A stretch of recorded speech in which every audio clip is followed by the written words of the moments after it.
In this video, I'm going to show you how to make a boomerang on Instagram using only your iPhone camera roll. Let's say I open my Instagram and I want to post a new story.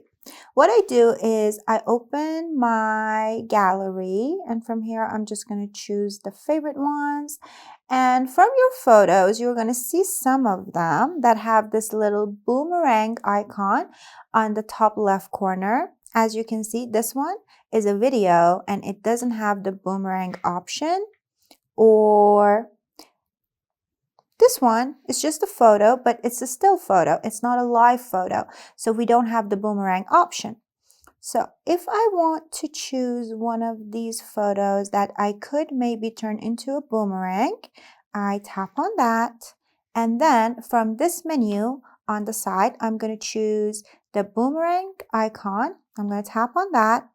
And as you can see, I have turned my live photo into a boomerang on Instagram. It even gives me more options. For example, if I tap on this one, it's going to make it slow-mo, like a slow motion.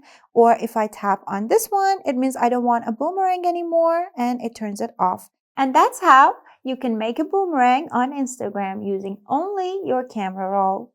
And don't forget to leave me some good comments.